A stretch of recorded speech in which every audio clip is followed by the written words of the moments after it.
Problema sa ilang eskwelahan ng sobrang bilang ng mga mag-aaral ngayong balik eskwela. Ginagawa naman daw ito ng solusyon ng mga pamunuan ng paaralan. At yan ang unang balita ni Bernadette Reyes. Ito ang Rizal High School na isa sa pinakamalawak na paaralan sa Pilipinas na may sukat na mahigit 7 hektarya. Muntik po ako maligo sa sobrang laki. Bago lang din po ako dito eh. Taong 1993 hanggang 2005 nang pumasok sa Guinness Book of World Records ang Rizal High School bilang pinakamalaking secondary high school sa buong mundo.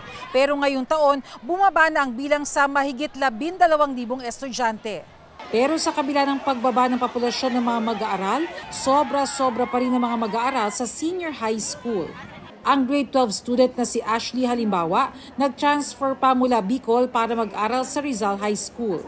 Sa Rizal High School kasi kumpleto ang 4 na tracks para sa academic, arts and design, sports at technical vocational livelihood. Mag-STEM po sana ako. STEM po talaga ko rin, kaso naubusan po ako ng slots. So, second choice po ako ng tourism. Sa grade 11 halimbawa, umabot raw sa mahigit 4,000 ang early registrants. Doble ng kapasidad ng paaralan para sa naturang baitang.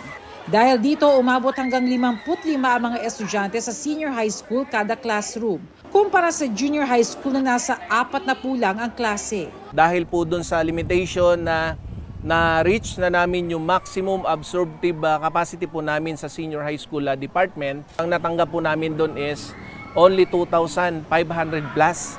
So lumagpas kami doon na dapat ang target namin ay nasa nasa 2,100. So dumagdag kami doon. So ang naging nagdagdag kami ng tao or estudyante doon sa classroom para ma-accommodate namin itong mga learners.